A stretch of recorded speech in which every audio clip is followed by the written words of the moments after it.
Olá, o Em Debate recebe a professora Regina Borges de Araújo, ela que é professora do Departamento de Computação da Universidade Federal de São Carlos, a UFSCar.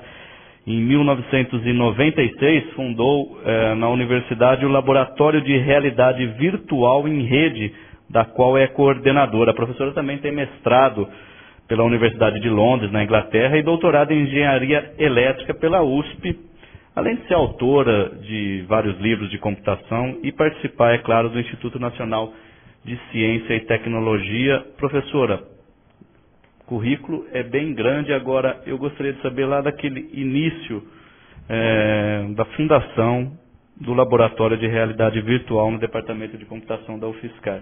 Por que se deu isso? O que a senhora enxergava naquele momento? Era um momento de pesquisa da senhora? Oi, Rodrigo. Bom, o Laboratório de Realidade Virtual ele surgiu, então, como você disse, em 96, como resultado de uma tese de doutorado, da minha tese de doutorado, que nós trabalhamos com um sistema de suporte à realidade virtual, na ocasião, e aí nós fundamos o laboratório, mas, na verdade, ao longo desses anos, nós acabamos nos tornando um laboratório multidisciplinar. Então, nós temos atuado hoje, principalmente nas áreas de rede de sensores sem fio, nas áreas de realidade aumentada e de simulação distribuída, basicamente. Trabalhamos também com interpretação de contexto por conta da integração dessas áreas todas num enfoque de aplicação, que a gente vai comentar já, e aí dá para entender como é que essas coisas todas se integram. O foco de aplicação das nossas áreas de pesquisa hoje é um paradigma, que a gente chama em inglês de DAS, que é um sistema de aplicação ou um sistema de simulação que captura dados de uma maneira dinâmica do ambiente físico, por exemplo, e utiliza esses dados que são interpretados, e essa interpretação pode levar a uma atuação no próprio ambiente físico. Vou até dar um exemplo de uma aplicação que nós trabalhamos no nosso laboratório. Que são os sistemas de gerenciamento da emergência, que nós chamamos, que são sistemas, por exemplo, que monitoram focos de incêndio dentro de plantas industriais, incêndios ou anormalidades, dependendo dos tipos de sensores que são utilizados lá dentro. Então, nesses ambientes físicos, sensores são depositados, gerando uma rede de sensores.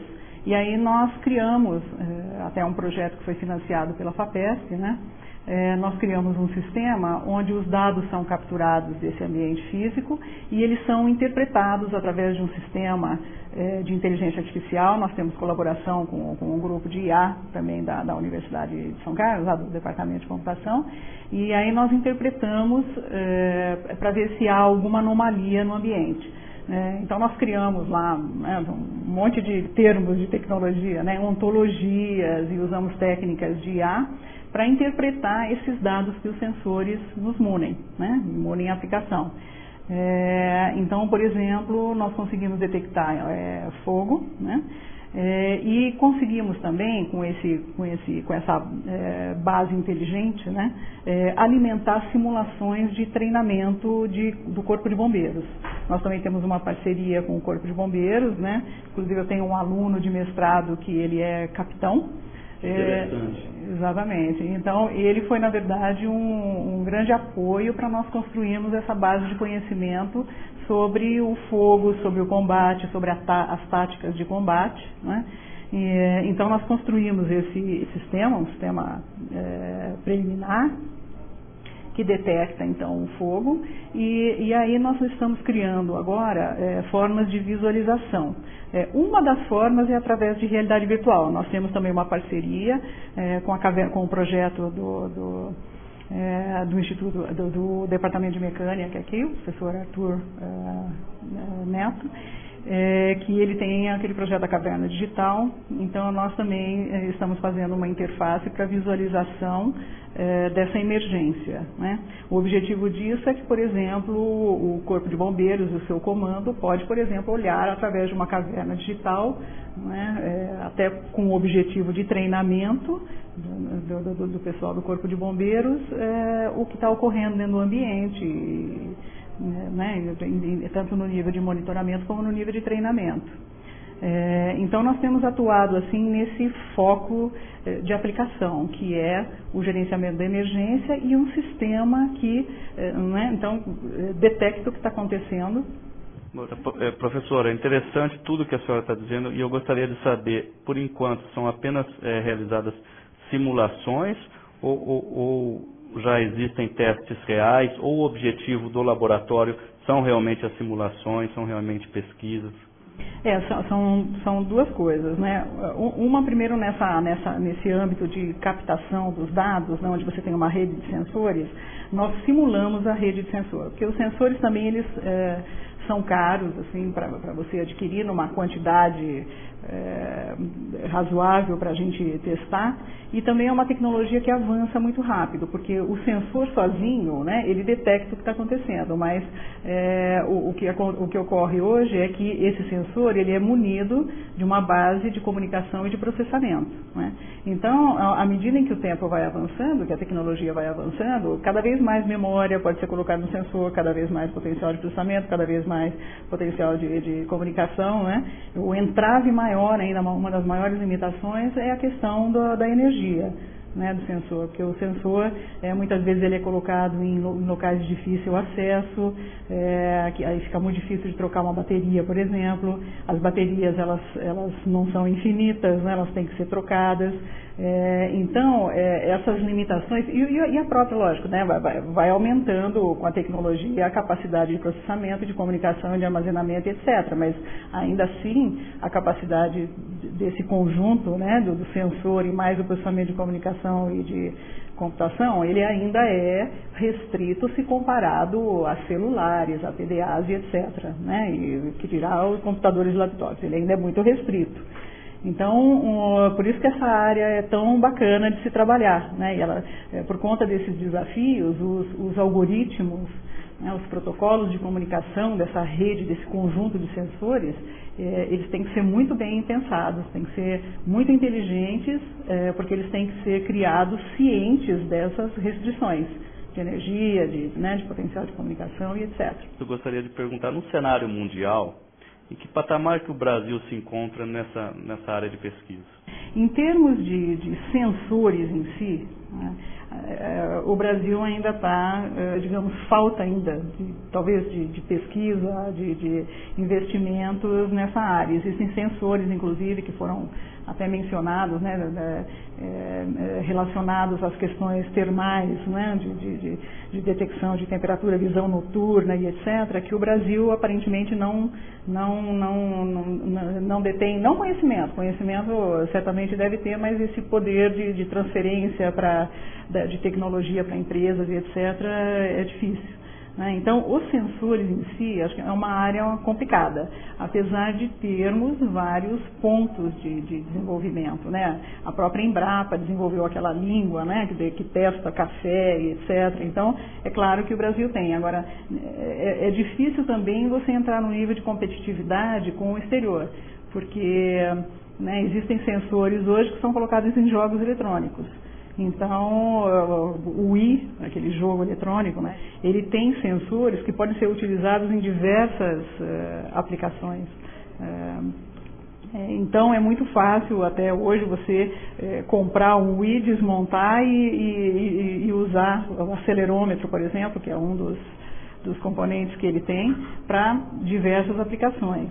Então, para que o Brasil atue nessa área, né, de maneira, em termos de produção mesmo, tem que baratear muito. E aí é muito difícil você competir, não é, com o exterior.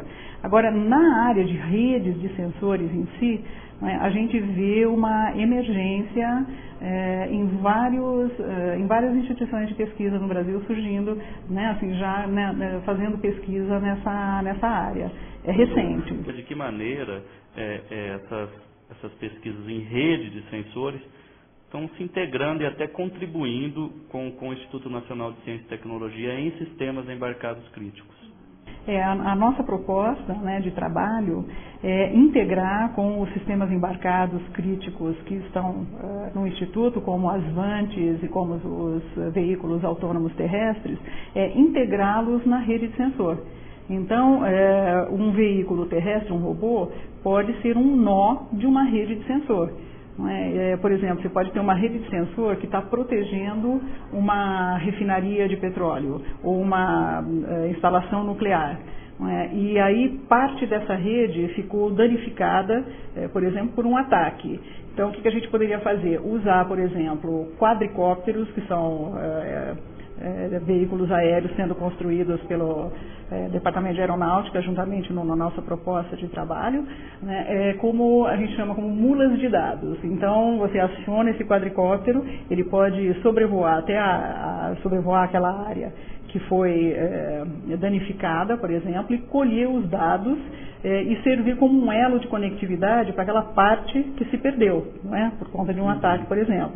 Então, a nossa ideia é integrar veículos aéreos de diferentes tipos com os terrestres, porque a rede de sensor ela pode detectar uma anomalia e isso ativar uma atuação no ambiente. Por exemplo, a ativação de um robô terrestre para explodir uma bomba, ou até para desarmar uma bomba. Então, as redes de sensor, na proposta do Instituto, seria muito interessante integrado a esses veículos. Essa é uma das propostas. E aí, isso tudo dentro daquela aplicação que a gente falou no início, uma aplicação que monitora tudo isso, e aí a gente visualiza isso de diferentes maneiras. Pode ser desde uma caverna digital, através de uma simulação junto, uma simulação que sustente realidade virtual com essa visualização na caverna, por exemplo, até outras formas de interfaces avançadas como realidade aumentada.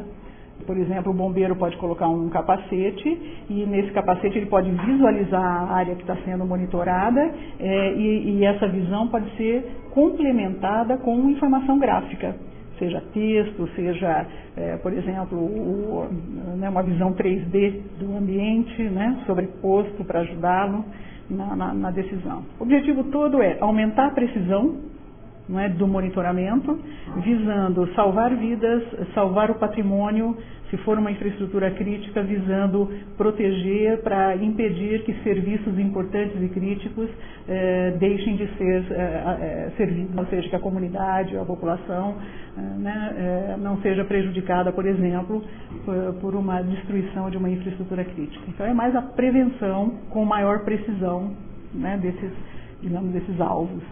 Certo, professora. O Endebate agradece a participação da senhora por estar esclarecendo um tema tão interessante, ao mesmo tempo de uma complexidade com um grau bastante elevado, e está levando aí para quem está assistindo a gente essas pesquisas, essas contribuições que vocês vêm estudando e vêm realizando.